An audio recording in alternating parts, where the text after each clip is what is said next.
In today's video, I'm going to teach you how to copy a calendar event in Outlook. If you're like many people who juggle multiple commitments, understanding how to efficiently duplicate calendar events can significantly streamline the process of managing your schedule. Whether you're coordinating repeated meetings or simply want to ensure that you don't miss important dates, this technique is simple yet incredibly effective. Let's dive right in. First, navigate to your Outlook calendar.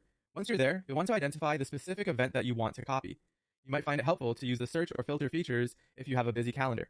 Now, with the selected event in sight, move your cursor over it and right-click with your mouse. Doing so will bring up a context menu with several options that cater to various needs for that particular event. In this context menu, you're going to look for the option labeled Duplicate. Clicking on Duplicate will create a copy of the existing event, allowing you to retain all its essential details. This feature is particularly handy because it removes the hassle of manually entering the same information for events that recur or share similar details.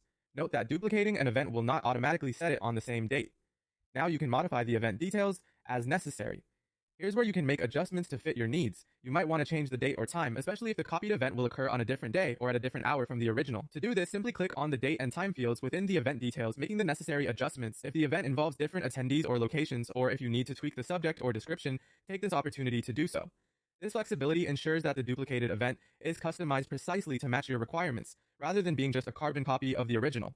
When you're satisfied with your changes, it's time to save the event. Double check the details to make sure everything is accurate, minimizing the chances of scheduling conflicts or overlook details later on. Once you've confirmed that everything looks good, go ahead and click Save or Save and Close, depending on the menu display. The event is now saved in your calendar on the newly specified date and time, standing ready to remind you when the time comes. So that's it. You've successfully duplicated a calendar event in Outlook, saving time and keeping your schedule organized. This small trick is just one of many features Outlook offers to enhance productivity and ensure that your calendar management is both effective and efficient. Thanks for watching, and make sure to check out our other tutorials on maximizing your use of Outlook.